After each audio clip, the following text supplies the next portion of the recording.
అందరికీ నమస్కారం. ఇవాళ ఘోష్ కమిషన్ రిపోర్టు ఒక ట్రాష్ రిపోర్టు. అందుకే ఈ రిపోర్టును మేము చెత్తబుట్టలో వేయడం జరిగింది. ఇది పూర్తిగా పక్షపాతమైన రిపోర్టు, ఏకపక్షమైనటువంటి రిపోర్టు. అసెంబ్లీలో సాక్ష్యాధారాలతో సహా ఘోష్ కమిషన్ ఏకపక్షంగా ఏ రకంగా రిపోర్ట్ ఇచ్చింది, ఎన్డీఎస్ఏ రిపోర్టు ఏ రకంగా డబుల్ స్టాండర్డ్స్తో ఎన్డీఏ రిపోర్టుగా ఎన్డీఎస్ఏ రిపోర్టు ఎలా ఉంది, సాక్ష్యాలతో సహా మేము వివరించడం జరిగింది. దాన్ని తట్టుకోలేక మొత్తం ముఖ్యమంత్రి గారితో సహా 8 మంది మంత్రులు 33 సార్లు మా ప్రసంగాన్ని అడ్డుకునే ప్రయత్నం చేశారు. పచ్చి అబద్ధాలు.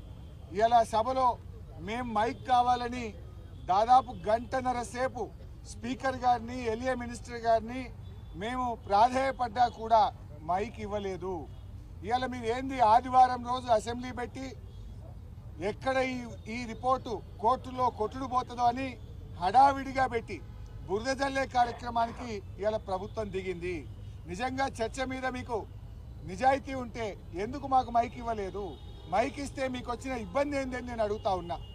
బట్టి విక్రమార్క గారు ఇందాక లాస్ట్లో మాట్లాడుతూ అంటున్నాడు 10 సంవత్సరాల బీఆర్ఎస్ హయాంలో 1 ఎకరానికి నీళ్ళు ఇవ్వలేదట. నేనేం ఛాలెంజింగ్ బట్టి విక్రమార్క గారు, మీరు ఒకవేళ మా ఛాలెంజ్ను స్వీకరిస్తే నేను శాసన సభ్యత్వానికి రాజీనామా చేసి మళ్ళీ పోటీ కూడా చేయను. మీరు ఉప ముఖ్యమంత్రి పదవికి రాజీనామా చేస్తారా అని నేను ఛాలెంజ్ విసిస్తా ఉన్నా. బీఆర్ఎస్ హయాంలో 17 లక్షల ఎకరాలకు మేము నీళ్ళు ఇచ్చాము. మీరు 1 ఎకరానికి ఇవ్వలేదని మాట్లాడతారా? దమ్ముంటే అసెంబ్లీలో ఎవరు అబద్ధాలు మాట్లాడుతున్నారు? మళ్ళీ అంటాడు మొత్తం బీఆర్ఎస్ తప్పుడు మాట్లాడింది. తప్పుడు మాట్లాడడం మీరు. 1 ఎకరానికి నీళ్ళు ఇవ్వలేదని అబద్ధం ఆడింది మీరు.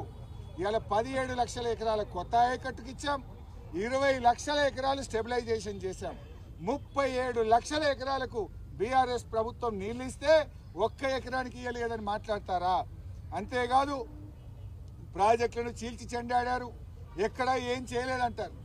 ఎక్కడైతే ఉమ్మడి ఆంధ్రప్రదేశ్లో అంతర్రాష్ట్ర వివాదాల్లో ఇరికిచ్చారు, నీళ్లు లేని చోట ప్రాజెక్టులు కట్టారు, ఎక్కడైతే వైల్డ్ లైఫ్ ఫారెస్ట్లో ఇరికిచ్చారో వాటిని రీఇంజనీరింగ్ చేశాం, ఎక్కడైతే ఇబ్బంది లేదో వాటిని కొనసాగించాం.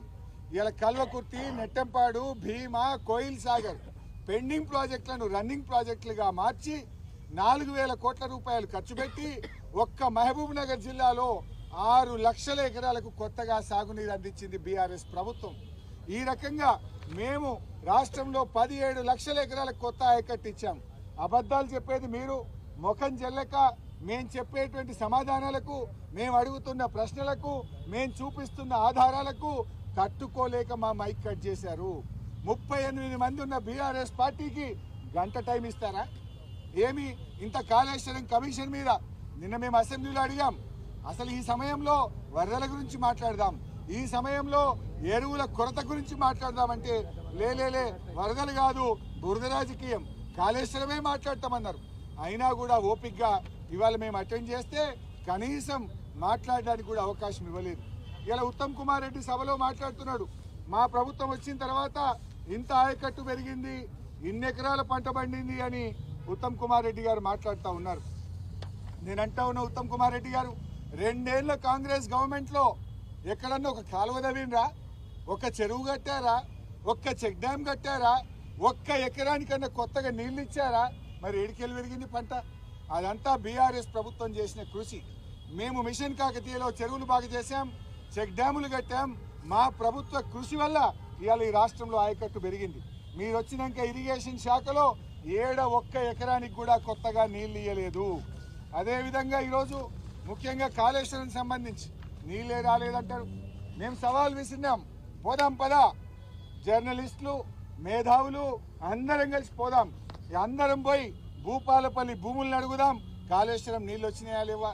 అదేవిధంగా మహబూబాద్, డోర్నకల్ తండాలను అడుగుదాం, తుంగతుర్తి, సూర్యాపేట రైతులను అడుగుదాం, మల్లన్న సాగర్ నుంచి నిజాం సాగర్ దాకా పారిన నీళ్లను అడుగుదాం, రివర్స్ పంపింగ్లో రిజర్వాయర్గా మారిన వరద కాలువను అడుగుదాం, నడి ఎండల్లో మత్తళ్ళు దుంకిన గలగల బారిన మా హల్దీ, అదేవిధంగా మంజీరా చెక్ డ్యాంలను అడుగుదాం, మురిసిపోయిన మెతుకుసీమని అడుగుదాం, వేలాది ఎకరాల్లో ఆయిల్ పామ్ సాగు చేస్తున్న రైతులను అడిగితే కాళేశ్వరం ఫలితం అందిందా లేదా ప్రజలు చెప్తారు. ఇలా ఉత్తమ్ కుమార్ రెడ్డి నియోజకవర్గం కోదాడకు కూడా కాళేశ్వరం జలాలు వచ్చినాయి. కాళేశ్వరంతో ఎన్నడూ పారని నీళ్లు కోదాడకు కూడా నీళ్లు అందినాయి అంటే అది బీఆర్ఎస్ చేసిన కృషి. మరి పోదాం పండి, ప్రజల్లోకి పోదాం. ఇవాళ హైదరాబాద్కు మంచినీళ్ళు వస్తున్నాయంటే కాళేశ్వరం వల్ల. ఇవాళ 13 జిల్లాలకు సాగునీరు తాగునీరు అందుతుందంటే అది కాళేశ్వరం ప్రాజెక్టు వల్ల.